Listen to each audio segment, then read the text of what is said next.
아멘. 살아계신 하나님의 교회라는 제목으로 담임 목사님 말씀이 있겠습니다. 네, 시간 우리 하나님 말씀 드릴 텐데 우리 믿음의 고백을 하나님께 먼저 드리고 하나님 앞에 나가도록 하겠습니다. 하나님 나를 사랑하신다. 하나님 내 인생에 크고 비밀한 계획 가지고 계신다. 하나님 오늘도 나와 동행하셔서 그 계획 이루어 주신다. 네, 아멘. 그렇게 될 줄로 믿습니다. 아멘. 어떤 부부가 미스 코리아 대회를 시청하고 있었습니다. 참가 후보자들이 한 명 한 명 소개될 때 아내가 뜬금없이 남편에게 이렇게 물었습니다. 자기는 내가 저 10번처럼 섹시해서 결혼했어요? 아니면 저 25번처럼 청순해서 결혼했어요? 너무 뜬금없는 질문을 하는 아내 앞에 남편이 이렇게 대답했습니다. 당신의 그 탁월한 유머 감각 때문에 결혼했지. 예, 사람마다 나름대로의 장점이 있습니다. 어떤 사람은 외모가 아름답고, 어떤 사람은 몸이 아름답고, 어떤 사람은 유머 감각이 있고, 예, 사람마다 그런 장점을 하나님께서 다 주셨습니다. 그리고 제가 생각하기에 교회마다 또 나름대로 장점이 있지 싶습니다. 어떤 교회는 말씀이 좋고, 어떤 교회는 선교가 아름답고, 어떤 교회는 성도 간의 교제가 아름답고, 이도저도 아니면 건물이 아름답고, 카페가 좋고 음식이 맛있고 등등등 그렇습니다.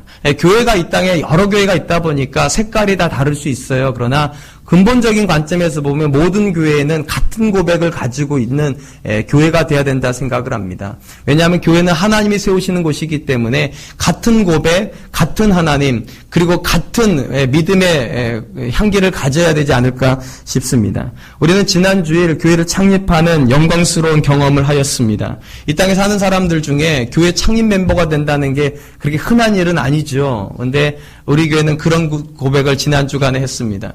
교회가 창립이 되면서 제가 또 우리 교회 앞에 교회 비전도 함께 선언하였습니다. 여러분이 가지고 계신 주보 1면에 있는 비전입니다. 여러분이 이 비전을 유심히 보시면 모든 비전 끝에는 성경 구절이 들어가 있습니다. 이는 제가 사람의 좋은 생각으로 사람의 냄새가 나는 교회를 만드는 것이 아니라 하나님의 말씀에 근거하여 성경이 말하는 바로 그 교회를 세우고자 하는 그런 소망을 담았기 때문에 그렇습니다. 그리고 이런 꿈을 담아서 지난주에 우리가 꿈꾸는 교회라는 제목으로 우리 교회가 전체적으로 가져야 될 원론적인 그림을 함께 나누었습니다. 이제부터 6주간 동안은요, 제가 그 주보에 실었던 그 6가지의 비전을 가지고 구체적으로 설계하면서 우리 교회가 함께 나아갈 방향에 대해서, 그리고 우리가 함께 감당해야 될 사명에 대해서 고민해보는 그런 시간 가지려고 합니다. 오늘은 그 첫 시간으로 하나님이 주인 되시는 교회는 어떤 교회인가 함께 나눠보려고 합니다. 본문의 말씀에 보면 바울이 디모데에게 교회는 어떤 곳인가 하면서 세 문장으로 요약해주는 모습을 보게 됩니다. 첫 번째는 하나님의 집이다, 그렇게 되어 있습니다. 두 번째는 살아계신 하나님의 교회, 그리고 세 번째는 진리의 기둥과 터, 그것이 교회라고 말을 합니다. 저는 이 세 가지를 중심으로 하나님께서 주인 되시는 교회는 어떤 모습인가를 좀 살펴보려고 합니다. 첫 번째, 바울은 교회는 하나님의 집이 되어야 된다, 그렇게 말을 합니다. 일반적으로 우리가 집이라고 하는 단어는요, 영어로는 두 단어로 번역이 가능합니다. 하우스, 그리고 또 하나는 홈이라는 단어입니다. 둘 다 집이란 뜻을 가지고 있지만 근본적인 개념은 좀 다르지 싶습니다. 하우스는 주거 환경으로서, 그러니까 건물로서의 집이라면 홈은 가족을 중심으로 한 구성원을 나타낼 때 쓰는 단어입니다. 그렇다면 여러분, 이 본문에서 하나님의 집이라고 할 때 그 집은 하우스로서의 집일까요? 아니면 홈으로서의 집일까요? 홈으로서의 집입니다. 왜냐하면 예수님께서 이 땅에 교회를 개척하실 때 먼저 하셨던 말씀이 있기 때문입니다. 요한복음 2장 19절에 예수님께서 이렇게 말씀하십니다. 예수께서 대답하여 이르시되 너희가 이 성전을 헐라 내가 사흘 동안에 일으키리라. 예수님께서 건물로서의 성전을 헐으시겠다고 말씀하십니다. 그리고 무엇으로서의 교회를 세우시겠다는 겁니까? 본인의 몸으로서의 교회를 사흘 안에 부활하셔서 세우시겠다 말씀하셨습니다. 그리고 바울은 이런 예수님의 말씀에 근거하여 교회됨의 고백을 이렇게 정의합니다. 에베소서 2장 22절 23절 또 만물을 그의 발 아래 복종하게 하시고 그를 만물 위에 교회의 머리로 삼으셨느니라. 교회는 그의 몸이니 만물 안에서 만물을 충만하게 하시는 이의 충만함이니라. 그러니까 성경적으로 볼 때 교회는 건물이 아니라 예수 그리스도를 머리로 하고 그리고 성도가 몸의 지체가 되는 유기체적인 고백을 가지고 있습니다. 그런 면에서 본문의 정확한 번역은 하나님의 집이라기보다는 하나님의 가정이라는 표현이 옳지 싶습니다. 예수 그리스도 안에서 인류는 많은 경험을 했습니다. 변화의 경험을 했습니다. 우리가 잘 아는 대로 역사는 AD와 BC가 갈렸습니다. 그러니까 예수님 이전, 예수님 이후로 갈려졌습니다. 그리고 성경의 역사도 많이 갈라졌죠. 구약과 신약으로 갈라졌습니다. 근데 우리가 느끼지 못하는 아주 큰 변화가 성경 안에서 일어났습니다. 예수 그리스도 이전과 이후가 완전히 달라진 것이 있어요. 그러니까 하나님에 대한 개념이 달라졌습니다. 여러분 생각하시기에 구약시대의 성도들은 하나님을 보고 싶어 했을까요? 아니면 가급적이면 멀리 있기를 원했을까요? 놀랍게도 구약시대의 성도들은 하나님을 멀리서 만나고 싶어 했습니다. 왜 그랬냐? 두려워했기 때문입니다. 구약 사람들 안에 이런 마음이 있어요. 하나님 보는 자는 죽는다. 그러니까 하나님의 임재를 경험하면 두려워했어요. 죽을까봐. 그럴 수밖에 없었던 것이 구약시대의 사람들이 가지고 있었던 하나님의 개념은 다분히 심판주의십니다. 죄를 찾아내셔서 그 죄를 심판하시는 분이에요. 그러니까 공의의 하나님이 강조되었습니다. 구약시대에는. 근데 신약시대에는 놀라운 변화가 생겼어요. 우리 주님께서 이렇게 얘기하세요. 하늘에 계신 우리 아버지요. 여러분, 아버지는 멀리 있으면 좋습니까? 가까이 있어야 좋습니까? 가까이 있어야 좋습니다. 그러니까 아버지가 먼 존재는 사실은 가정 아니에요. 그러니까 예수님 안에서 새로운 변화가 하나 생겼는데 이제는 멀리만 계셨던 하나님이, 그러니까 멀리 있으면 좋았을 하나님이 우리 가운데 가까워졌다는 거예요. 누구 때문에? 예수님 때문에. 그리고 그 아버지를, 하나님을 아버지라고 고백하는 사람들이 모인 곳이 교회가 되었다는 것입니다. 사랑하는 성도 여러분, 저는 이 교회가 그런 교회인 줄로 믿습니다. 하나님을 아버지로 만나고 그 하나님을 가까이서 만나는 공동체, 그런 교회이기 때문에 하나님의 집인 줄로 믿습니다. 또한 이 하나님의 집이라는 단어 속에는요, 권위에 대한 고백도 들어가 있습니다. 여러분, 한 집안이 건강한 집안이 되려면 권위가 세워져야 되죠. 그죠? 부모의 권위가 있어야 됩니다. 그리고 성경적으로 보면 아버지의 권위가 있어야 됩니다. 아버지가 중심을 잡아줘야 돼요. 이 아버지가 사라져버리면 여러분 알겠지만 성경에서 아버지가 없는 가정은 끈떨어진 연이에요. 진짜로요. 그렇기 때문에 과부에게 성경의 과부를 가난한 자와 함께 불쌍한 사람으로 치부하는 이유가 딱 하나입니다. 그 가정에 아버지가 없기 때문입니다. 그런 면에서 하나님의 집이라고 하는 고백 속에는 하나님이 가정에 권위를 가지신 분으로 계신다는 뜻입니다.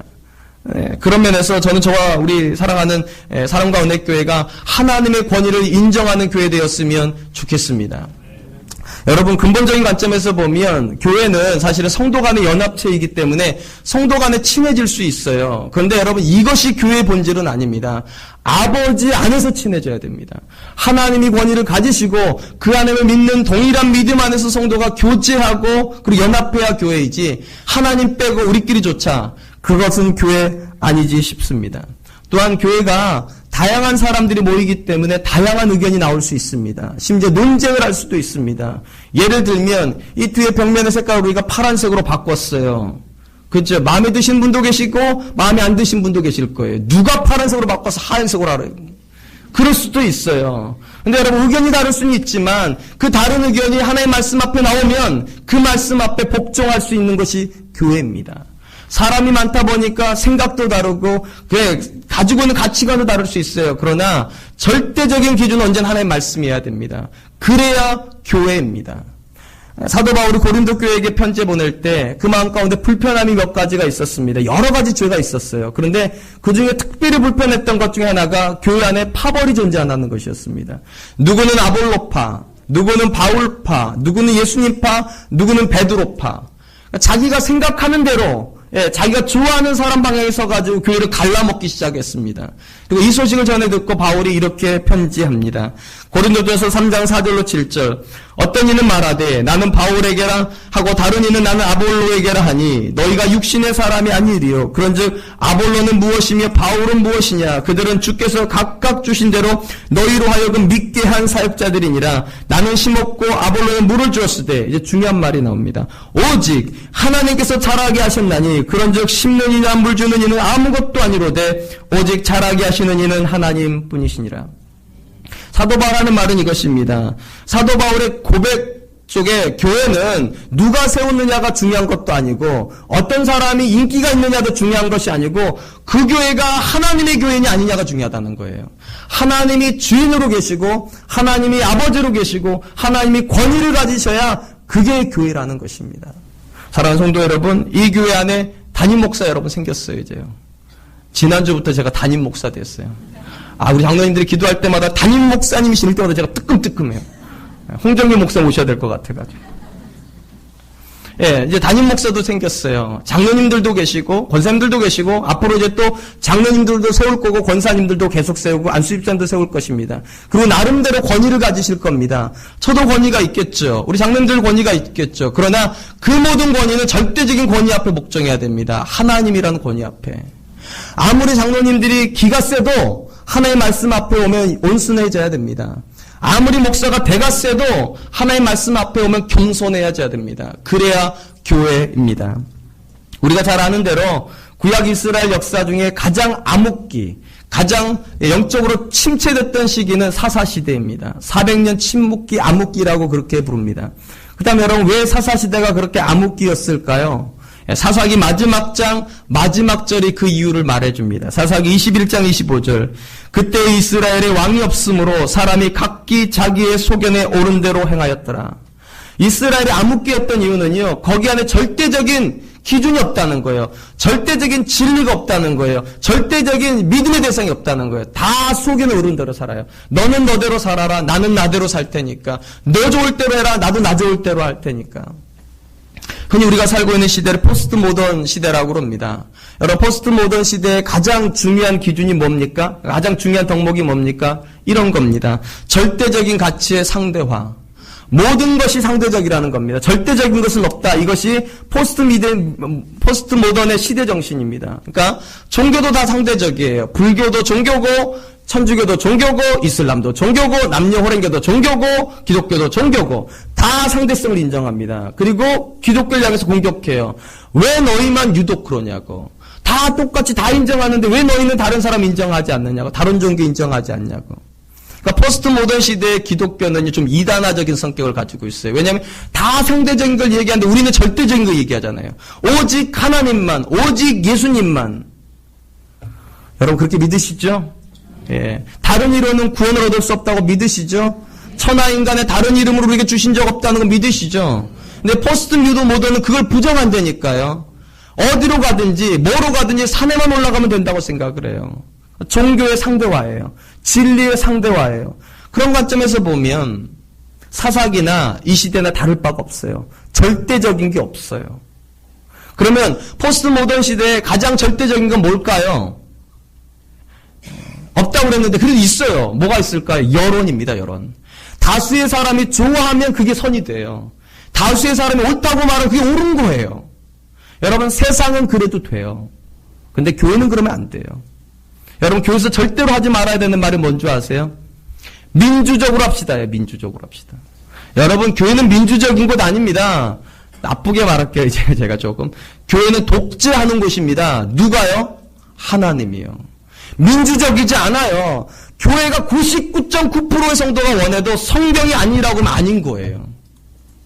교회가 100% 이건 옳다고 해도 성경이 옳다고 안 하면 옳은 거 아니에요. 하나님의 집이란 뜻이 그거예요. 이곳은 성도의 집 아니에요. 성도가 원하니까 한다. 그런 거 없어요. 성경이 원해야 해요. 성경이 원해야. 성경이 말해야 맞는 거예요. 사랑하는 성도 여러분, 저는 이 공동체가 그런 공동체 되었으면 좋겠습니다.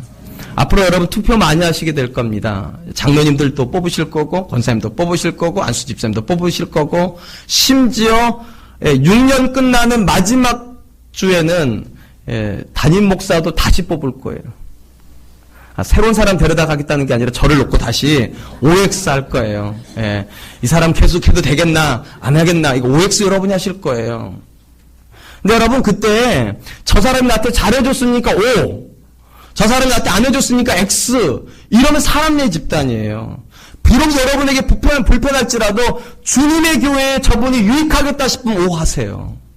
여러분에게 유익을 안 끼쳤더라도 주님께는 저분이 유익하겠다 싶으면 O 치세요.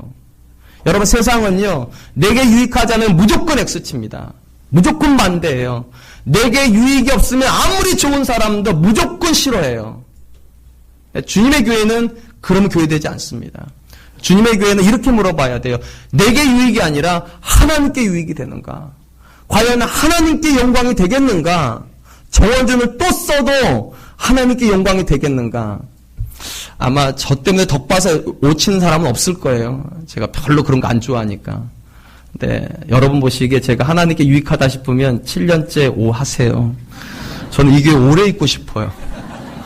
너무 여러분이 좋으니까. 농담이 아니고 진짜예요. 그래서 열심히 하려고 그래요. 설교도 열심히 준비하고 있어요. 목이 터져라.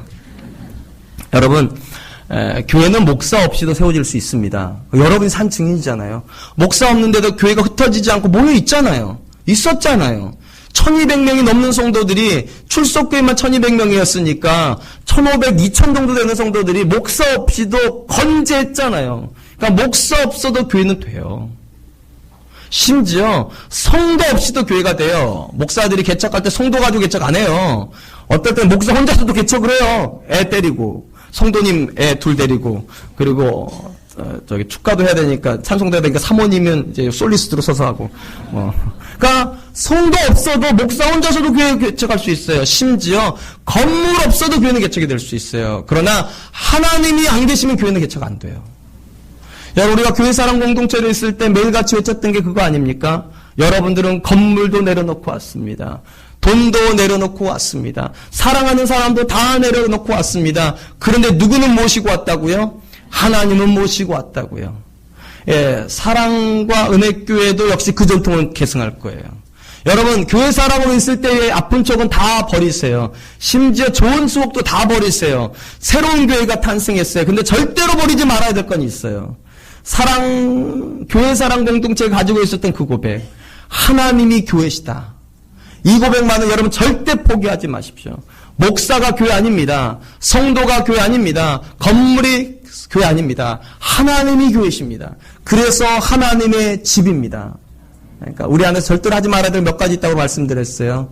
예, 절대 다수 이런 거 필요 없습니다. 민주적인 거 필요 없습니다. 오직 우리가 관심 가는 이겁니다. 성경입니다. 하나님이 뭐라고 말씀하시나? 무엇이 하나님께 기쁨이 되겠나? 무엇이 하나님께 유익이 되겠나? 그거 물어보는 교회가 하나님의 주인 되시는 교회인 줄로 믿습니다. 둘째로 바울은 교회를 살아계신 하나님의 교회라고 그렇게 부르고 있습니다. 본문에서 사도 바울이 살아계신 하나님의 교회라고 말씀하시는 이유가 있어요. 많은 교회들이 하나님을 그냥 명목상 하나님으로 가지고 있기 때문입니다. 살아계시지 않아요. 많은 교회 하나님은 그냥 타이틀로 계세요. 그냥 타이틀로. 이름만 있는 하나님, 그런 건 교회 아니라는 겁니다. 하나님이 살아계셔 있어야 교회라는 거예요. 토마스 아퀴나스라는 사람이 있습니다. 중세 철학의 거장 중에 한 사람이죠. 어거스틴과 함께 중세 철학을 대변하는 사람입니다. 죄송한데 더우신가 봐요. 에어컨을 조금만 틀어주실래요? 이 토마스 아퀴나스가 활동하던 시대에 교황으로 있었던 사람이 이노센트 3세입니다. 이 이노센트 3세가 교황청에 있을 때 이 토마스 아퀴나스가 교황청을 방문할 일이 있었습니다. 방문하러 가서 문을 딱 여니까 그때 이제 이 교황이 헌금을 세고 있었습니다. 은전 금전을 드르륵 하면서 이렇게 막 얼마나 많이 들어왔겠어요. 면제부까지 팔았으니까 어마어마하게 들어왔겠죠. 막 이러고 있으니까 이때 이제 아퀴나스가 딱 들어가니까 딱 보자마자 이 교황이 이렇게 얘기했답니다. 여보게 아퀴나스, 이제 더 이상 교회는 은과 금은 내게 없거니와라고 말하지 않아도 되게 되었네. 이거 보라고. 돈이 많지 않냐고. 근데 우리 은과 금을 가지게 되었다고. 그때 아퀴나스가 이렇게 얘기했답니다. 그렇군요. 그런데 이제 더 이상 예수 그리스도의 이름으로 일어나 걸으라고는 말하지 못하게 되었네요. 여러분, 사도행전 3장에 보면 베드로가 이렇게 고백하잖아요. 은과 금은 내게 없거니와 내가 내게 명령하노니 나사렛 예수 그리스도 이름으로 명하노니 일어나 걸으라. 그러니까 그 당시에는 은과 금은 없었지만 뭐는 있었다는 겁니까? 살아계신 예수님의 능력이 있었다는 거예요. 살아계신 예수님의 능력이. 근데 중세교회가 은전이 많아지고 금전이 많아지고 부가 쌓여지자 뭐는 사라져버렸다는 겁니까? 그 능력 사라졌다는 거예요. 그 능력. 살아계신 예수님을 놓쳐버렸다는 것입니다. 이게 중세 철학의 고백이잖아요. 중세 시대면 우리로부터 100년이 훨씬 지난 이야기예요. 한 150년 정도 지난 이야기예요. 근데 이상하게 이 이야기가 마치 오늘날 이야기처럼 들려요. 교회는 점점 돈이 많아지고 첨탑은 높아지고 교회 안에 카페도 들어오고 식당도 들어오고 도서관도 들어오고 우리 남서론의 교회는 음악관도 있어요. 미술관도 있어요. 카페는 물론 있고요.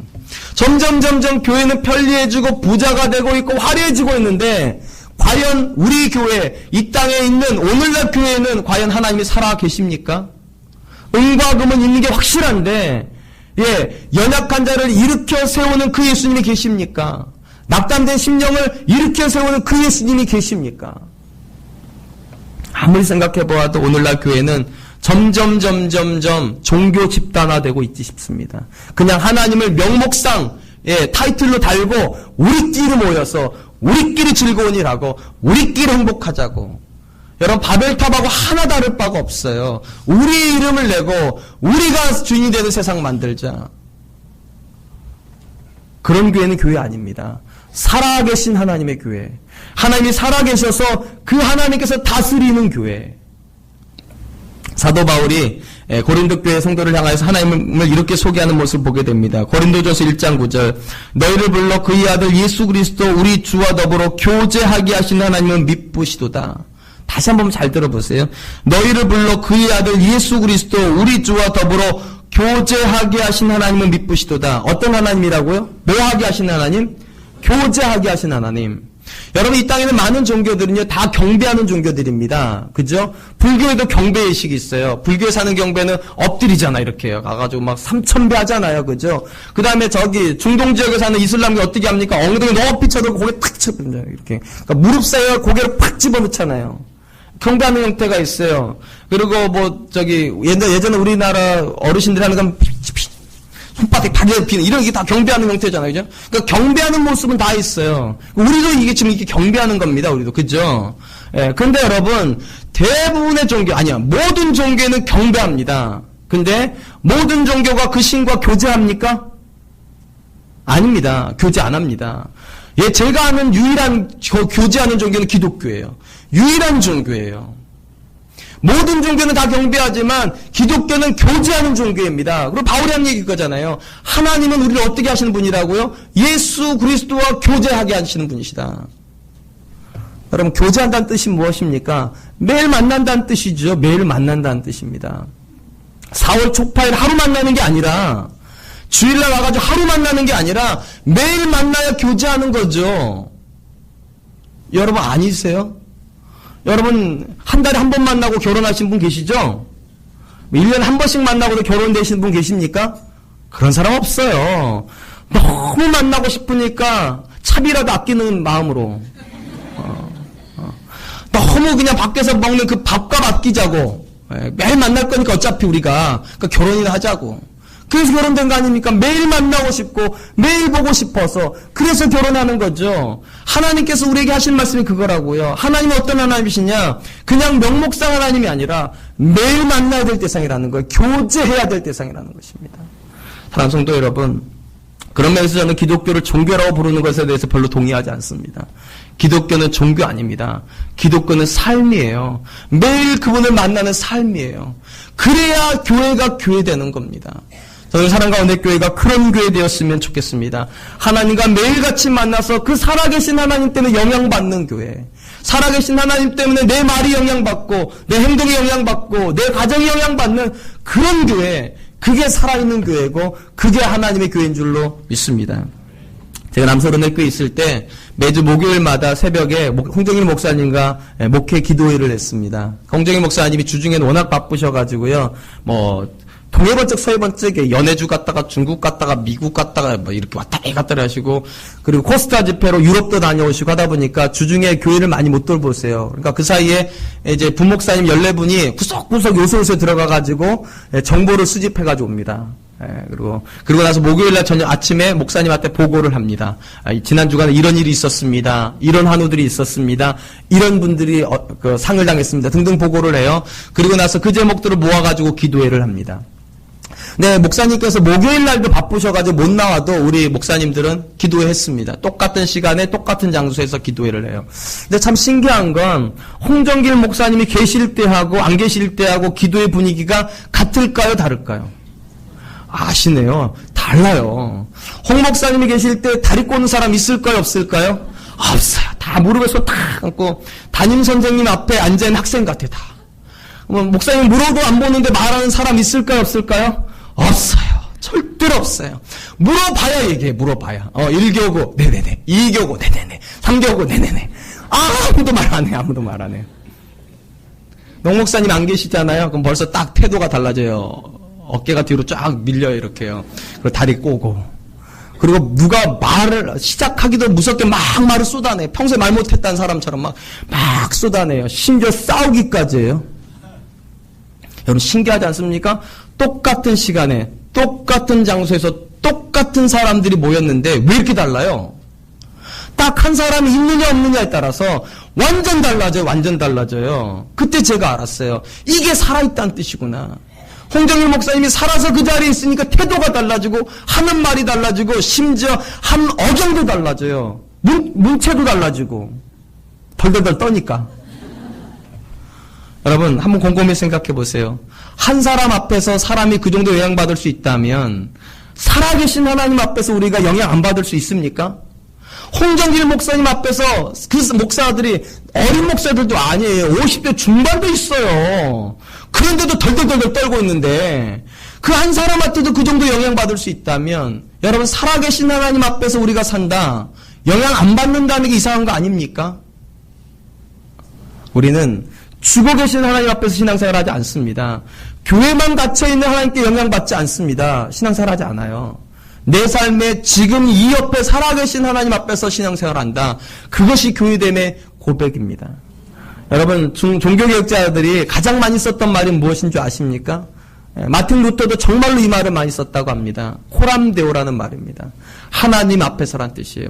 우리는 하나님 앞에서 산다. 하나님 앞에서 말하고 하나님 앞에서 행동하고 하나님 앞에서 가정을 이루고 하나님 앞에서 교회 생활을 한다. 이것이 종교개혁자들이 외쳤던 신념이었습니다. 여러분 어떠십니까? 하나님은 교회만 계시길 원하지 않으십니까? 하나님 우리 집엔 오지 마세요. 나 내 남편하고 싸울 일 많아요. 애들한테 할 말이 많으니까 우리 집에 간섭하지 마세요. 나 불편해요.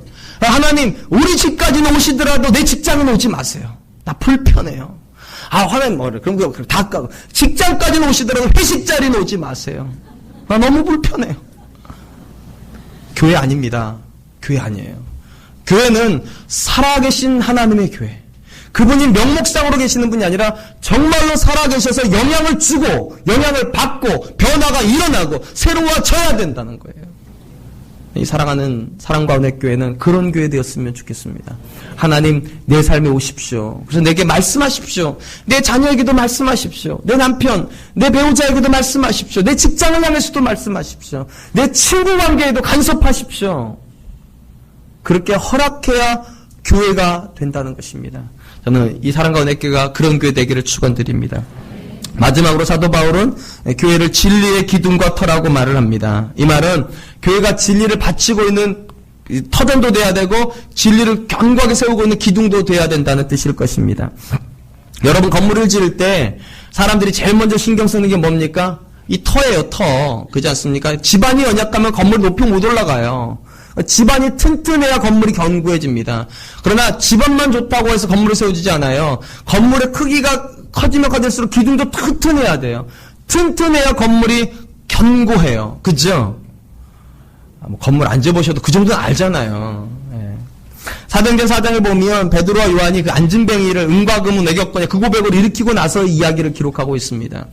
안진뱅이를 일으키니까 사람들이 다 흥분했어요. 그리고 그 흥분된 사람들한테 베드로가 이렇게 설교하죠. 왜 우리를 주목하냐고. 우리가 일으킨 게 아니라 나사렛 예수 그리스도라는 그 믿음이 이 사람을 일으켰다고 그렇게 설교했습니다. 근데 이 소식이 누구에게 전해졌는가? 종교 지도자들에게 전해졌습니다. 그리고 종교 지도자들이 군대를 데려다가 그 두 사람을 잡아가지고 감옥에 넣습니다. 그리고 신문을 해요. 이렇게 신문을 합니다. 사도행전 4장 18절 그들을 불러 경고하여 도무지 예수의 이름으로 말하지도 말고 가르치지도 말라 하니. 그러니까 절대로 예수님의 이름으로는 아무것도 하지 말라는 거예요. 근데 여러분 이 사람들이 하는 말이 그냥 공갈이죠? 공갈 아니에요. 진짜예요. 이 사람들 불과 몇 달 전에 어떻게 했습니까? 아무 죄도 없는데 자기들이 싫어한다는 이유로 누구를 죽여버렸습니까? 예수님 죽였어요. 그러니까 한 사람의 인생을 좌지우지할 수 있는 힘을 이 사람들이 가지고 있어요. 근데 이 사람들이 지금 뭐라고 말합니까? 예수님의 이름으로는 아무것도 하지 말래요. 근데 놀라운 일이 있어요. 이 사람들이 이렇게 얘기합니다. 베드로 요한이 4장 19절 사도행전. 베드로 요한이 대답하여 이르되 하나님 앞에서 너희 말을 듣는 것이 하나님의 말씀을 듣는 것보다 옳은가 판단하라. 이 두 사람은 결정한 거예요. 자기의 삶이 진리의 터와 기둥이 되기로요. 자기들이 무너지면 무너졌지 절대로 진리는 무너지기 못하겠다는 겁니다. 자기 생명이 빼앗겨지면 빼앗겨졌지 절대로 그 진리는 포기하지 못하겠다는 겁니다. 더 놀라운 거 이야기 드릴까요? 이 두 사람이 교회로 돌아옵니다. 그리고 온 교회 앞에다 이 이야기를 똑같이 해요. 우리가 이런 어려움 당하고 있다고 지금. 종교 지도자들이 예수님의 이름을 전하지 못하게 한다고. 그리고 예수님의 이름으로 어떤 것도 못하게 한다고. 그때 이 온 교회가 이렇게 기도하는 모습을 보게 됩니다. 사도행전 4장 29절 30절. 주여 이제도 그들의 위협함을 굽어보시옵고 또 종들로 하여금 담대히 하나님의 말씀을 전하게 하여 주시오며 손을 내밀어 병을 낫게 하시옵고 표적과 기사가 거룩한 종 예수의 이름으로 이루어지게 하옵소서 하더라. 여러분 이들이 뭐 하는 겁니까? 온 교회가 또 결정을 했어요.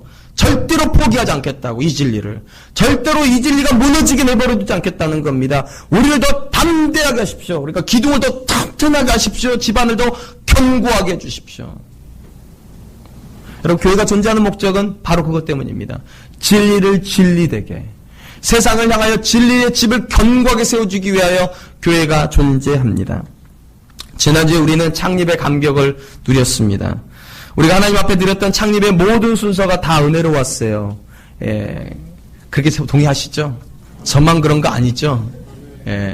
2시간 정도 우리가 예배를 드렸어요. 전 깜짝 놀랐어요. 2시간 지나갔다는 것을요. 근데 우리가 2시간 예배 드렸어요. 3시간에 지나갔어요. 근데 여러분 모든 순서가 다 은혜로웠는데 그래도 하이라이트는 있었어요. 여러분 생각하기에 뭐가 하이라이트였던 것 같습니까? 여러분 생각 그대로예요. 올 프렌즈 센터 친구들이에요. 한 30-40명이 되는 친구들이 여기에 가득 서가지고 어눌한 한국말로 찬양을 드려줄 때 참 우셨다는 분들 많았어요. 참 우셨다는 분들 많으셨어요. 심지어 우리 홍정일 목사님이 그러시더라고요. 왜 저렇게 좋은 기회를 왜 찾는지 모르겠다고. 저 축복들을 왜 찾는지 모르겠다고. 왜 찾을까요? 우리가 가지려고요. 심지어 우리 어머니께서 그날 저녁에 저한테 전화하셨어요. 그리고 이렇게 말했어요. 아무리 교회가 어려워도 그 사람 돕는 일은 계속하라고. 그 사람들 돕는 일은 계속하라고. 여러분 사람들 입장에서 보면 우리 교회가 좀 어리석을지 모르겠습니다. 우리는 지금 사실 건물도 없잖아요. 그죠? 있는 돈도 지금 달라고 하는 사람도 많잖아요. 어렵잖아요. 우리 어렵죠. 교육자도 제대로 다 못 세울 만큼 어렵죠. 그런데 우리가 지금 올프렌즈 센터도 없죠. 선교사님 파송하고 있죠. 앞으로 더 할 생각인데. 그러면 다른 사람 보면 그렇지 않습니까? 자기 앞가림도 안 되는 교회가 뭐 한다고 저러나 도대체. 뭐 한다고 저러나. 그러나 여러분, 우리는 우리 앞가림이 안 돼도요, 주님 앞가림은 하려고요. 내 입에는 밥이 들 들어와도 우리 하나님 입술에는 밥 좀 죄송해요. 그게 효도하는 거잖아요. 그죠? 그게 효도하는 거죠. 저는 이 교회는 정말 하나님께 효도하는 교회 되었으면 좋겠습니다. 진리를 받들고 있는 기둥, 진리를 받쳐주는 터, 그게 이 교회가 존재하는 목적이 되어야 된다고 저는 믿습니다. 그래서 앞으로도 저는 올프렌즈 센터를 계속 도와줬으면 좋겠습니다. 그들이 싫어하지 않는 한. 야, 우리가 좀 더 큰 교회한테 후원받고 싶다고 그러는 한, 그럴 일은 별로 없을 거예요. 우리가 더 커질 거니까. 끝까지 지원할 겁니다. 그리고 선교사님들 앞으로도 계속적으로 더 많이 지원할 생각입니다. 우리가 조금 어려워서 그분들이 좋을 수 있다면 그렇게 할 생각입니다. 네, 여러분 여기서 한 가지만 더 생각해 보시기 바랍니다. 우리가 진리의 기둥되자고 그랬습니다. 진리의 터제다고 그랬습니다. 근데 여러분 대부분 교회가 똑같은 이야기 하지 않습니까? 이런 고백 안 하는 교회가 어디 있어요? 똑같이 이런 고백을 해요. 근데 어떤 교회는 하나님 입장에서는 좋은 교회고 어떤 교회는 안 좋은 교회예요. 무엇이 차이를 만들까요? 고백이 차이를 만들진 않아요. 고백은 다 똑같아요. 어떤 고백이요? 주는 그리스도시요 살아계신 하나님의 아들이란 이 고백 가지고 교회를 만들어요. 세워요. 근데 그 고백은 똑같은데 어떤 교회는 하나님께 존귀한 교회고 어떤 교회는 안 존귀한 교회예요. 무엇이 그걸 가를까요? 하고 있는 말이 가르지 않아요. 그 교회됨이 그걸 결정해요. 그 교회됨이요. 어떤 교회는 교회가 형편이 없어요. 세상 사람들 보기에도 저게 교회냐 싶을 그런 교회가 있어요. 그런 교회가 아무리 주님 얘기해도요, 그 교회의 진리는 진리 아니에요. 진리가 틀렸기 때문이 아니라 교회가 틀렸기 때문이에요. 여러분, 교회는 진리를 만드는 곳 아닙니다. 교회는 진리를 서포팅하는 교회예요. 이 서포팅하는 교회가 어떤 교회가 되느냐에 따라서 진리가 되기도 하고 비진리가 되기도 합니다. 오늘 한국교회가 그런 얘기 자주 해요. 전도가 안 된다고. 그죠? 전도 되던가요? 가서 부침개 붙였더니 사람들 많이 오시던가요? 아니죠. 요즘은 전도가 안 된다고 그래요. 공통적으로 얘기합니다. 왜 안 될까요? 그러면 한국계 초대교회 때 왜 전도가 됐을까요? 그때 사람들이 유순했으니까? 아니에요. 여러분 1880년에 한국에 이제 전도가 시작될 때, 선교가 시작됐을 때 그때는 한국은요 정말로 사람들이 강팍했어요. 유교가 싸고 있었고요, 불교가 싸고 있었고요, 이게 기타 샤머니즘 종교가 꽁꽁 싸고 있었다고요. 복음이 들어갈 틈이 없었어요. 복음 전한다고 사람 목 빼버리는 그런 시절이었다니까요. 근데 그때는 전도가 됐어요. 심지어 이상하게. 왜 그때는 되고 오늘은 안 되냐고요. 지금은 아무도 사람 안 죽이고 인습으로 싸고 있지도 않고 불교가 싸고 있지도 않고 유교가 싸고 있지도 않은데 왜 기독교가 전도가 안 되냐고요. 그건 딱 하나예요. 진리의 문제가 있는 것이 아니라 그 진리를 잡고 있는 교회가 문제가 있기 때문입니다. 한국계 초대교회는요, 누가 보아도 사람들이 그런 고백을 가지고 있었습니다. 교회 다니는 사람은 다르다. 그 고백을 가지고 있었어요. 이만열 교수님이 자주 하신 말씀 여러분 들어보셨는지 모르겠어요. 황성신문에서 이런 기사를 냈답니다. 그러니까 19세기 말 우리나라에 이제 신문이 있었던 황성신문에서 이런 기사를 냈대요. 부정부패한 지방관들 중에는 부정을 고발하는 기독교인들의 한 것 때문에 야소교, 그러니까 교회입니다. 야소교가 있는 마을에는 부임하지 않겠다고 하는 현상이 나타났다. 그러니까 교회가 있는 곳에는요, 부정이 척결이 돼버려가지고 지방관들이 가려고 하질 않는다는 걸 가가지고 뜯어먹어야 되는데 하도 깨끗해가지고 그 꼬라지를 못 본다는 그 꼴을요. 더러운 꼴을 못 보니까 교회 다니는 사람들이. 그래서 지방관들이 교회가 있는 곳은 안 내려가려고 했답니다. 그러니까 믿지 않는 사람들 눈에도요, 교회 다니는 사람들은 특별한 사람들이었다고요. 깨끗한 사람들, 술 안 먹는 사람들, 담배 안 피는 사람들, 바람 안 피우는 사람들, 가정 지키는 사람들.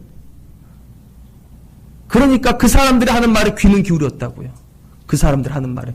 귀 기울이다 보니까 마음이 열리는 거예요.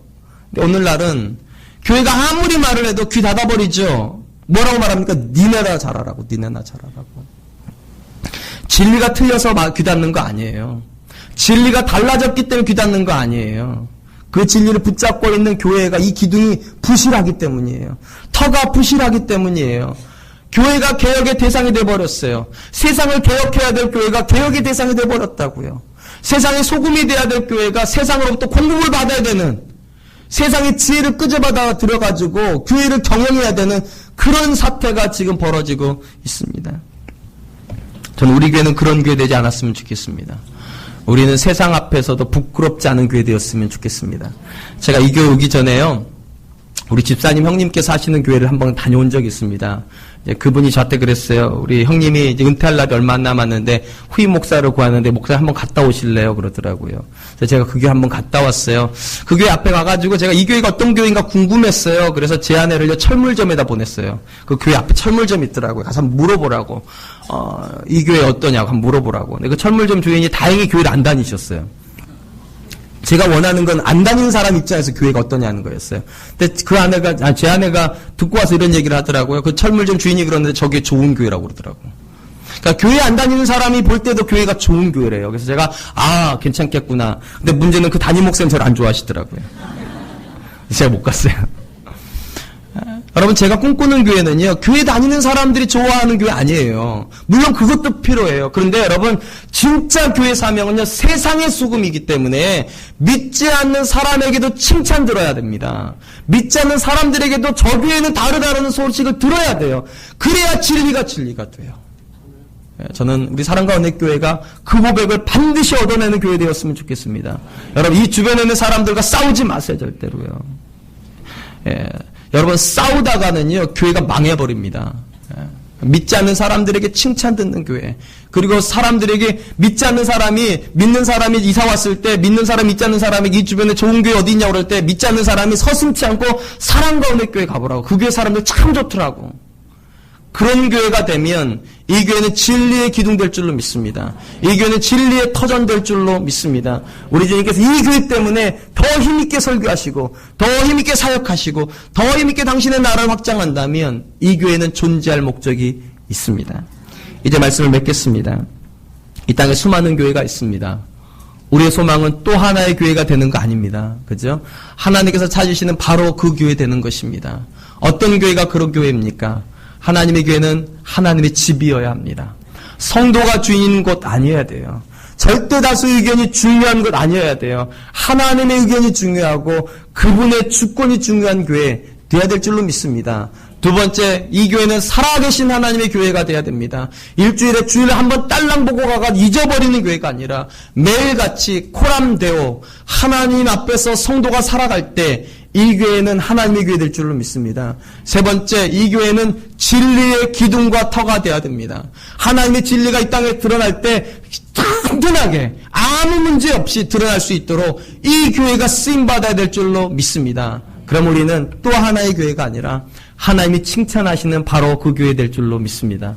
우리가 그런 교회 되기를 마음으로 사모하고 기도하시는 한 주간 되시기를 주님의 이름으로 축원드리겠습니다.